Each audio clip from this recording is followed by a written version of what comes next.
what we have today is these clips, right? And these clips are mapped now to the different pads. And if your mapping is not correct, I'll come around and help you. So what happens is that because they're mapped to the pads, when you actually press one of these buttons, you get,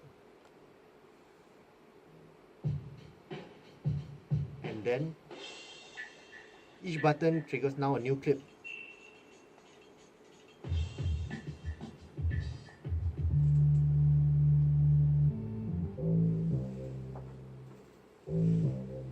So you notice that these are now actually full-length clips, not the single one-shot hits that we had when we were doing last week. And they are actually now arranged on top of the screen for you to play. And if you have more pads, you can even put more clips. So each of these clips, the interesting thing about them is you can do things to the sound, because these are, when you click on this, you will find the first one has all of these attributes here. If you just look at this one, you can transpose. Transpose means you change the pitch. So you would hear this best with the bass sound. This is the original. But if I transpose it,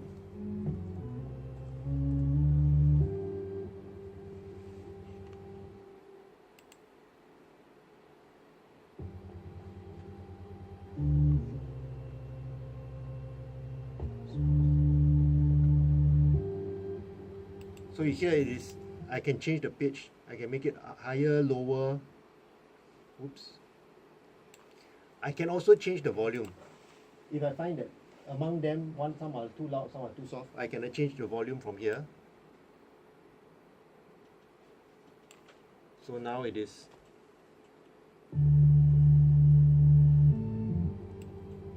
And you can see the volume of the clip increasing there as well.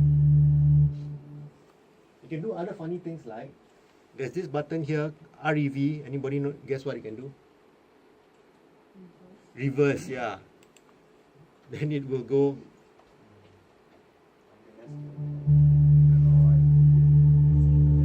Yes, in the basement. Here, there's the NUS internet. So you won't actually hear that much of a difference in this one, but if you try this for the drum sound, which is supposed to be a reverse.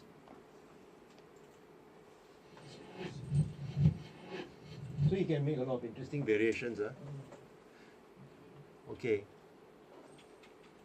There's this thing here which is the BPM. Ableton can actually sense how many beats there are per minute, and it will adjust. So what it does is that it processes this clip, and this clip will organize itself if you change the timing up here. Now, original was 88. I'm playing it at 90. So this thing will always be 88. But because Ableton has already done this thing called warping, the warp is on. Then, oh, sorry, it's reversed. Let me reverse it back. If I change the tempo here, the tempo will match it. So that's changing the tempo up there. But if I want to do, sometimes, especially in drum and bass or dubstep, there's this effect that you have when the thing is going. Then the next bar you want it to be at a double speed or half the speed. Double speed, half speed will sound like this. And I think you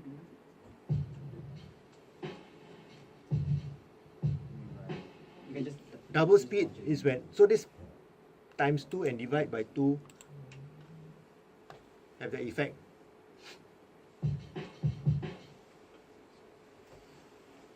And there's also this thing called the loop. Now, if you have loop on, this thing literally will loop.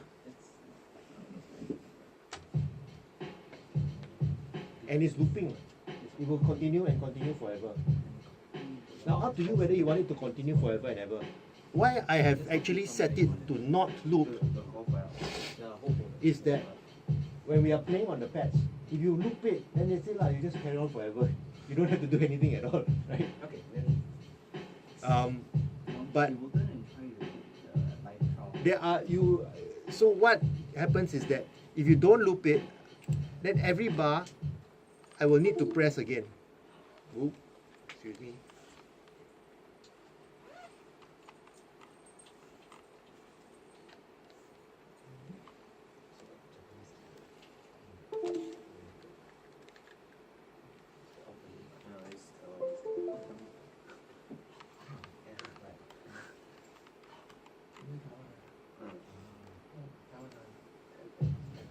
So I'll have to do it again.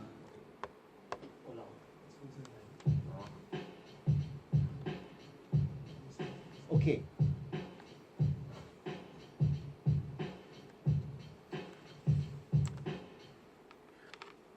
You don't have to worry about being in time because of this particular attribute which is at the top.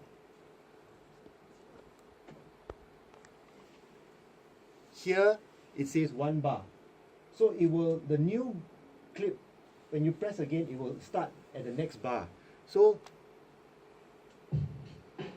even if I press early,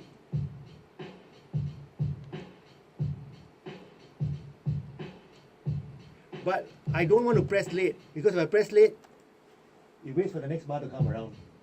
It's keeping internal time. The good thing about it is that I can change beat and you wait for me.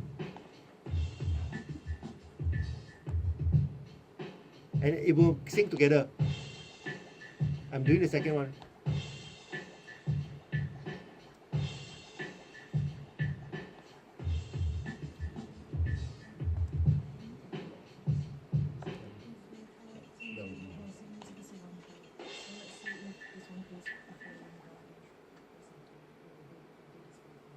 Yeah.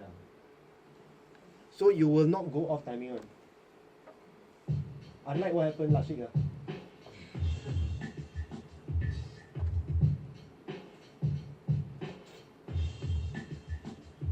This will be even more interesting when you actually switch on. Let's say you decide the drum beat, now you want to loop, and then this one also you click loop. Now this guy will then continue forever. Oh, look, I don't need to do anything already. I will change. And then I change back again. And then, I want to change beat.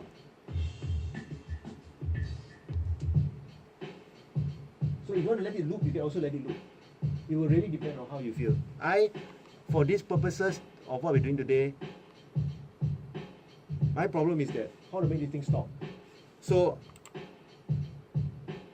because of the pads that we are using, I switch off the loop, and also because it makes it more visual. You make yourself more conscious when you are not looping. So you know that if I press, there will be a beat for 1 bar, and keeps you paying attention. Because if you lose your attention, then somewhere along the way you will lose a. See what I mean? Yeah.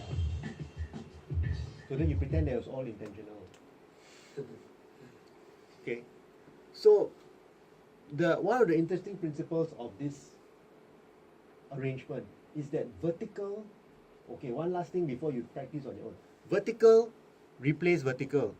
So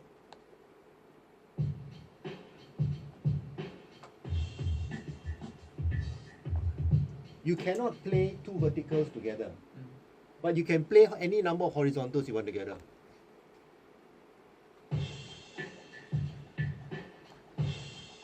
So I add in 1 more.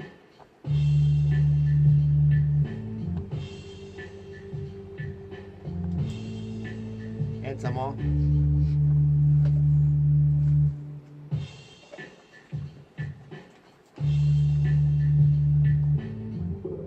Any number.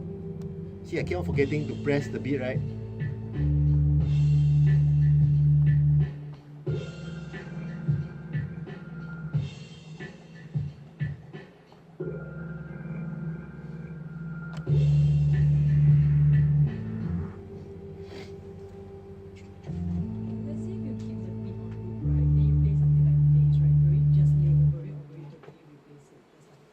Okay, Catherine's question, what if I just leave this thing on loop?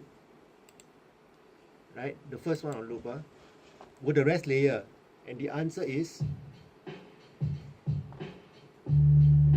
yes, it does. Right?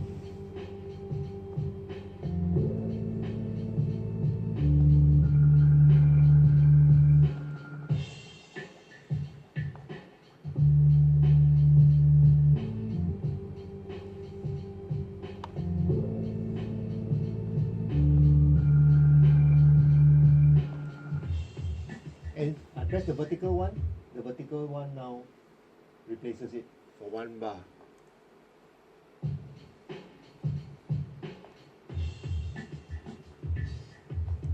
But if I don't, then it will continue forever.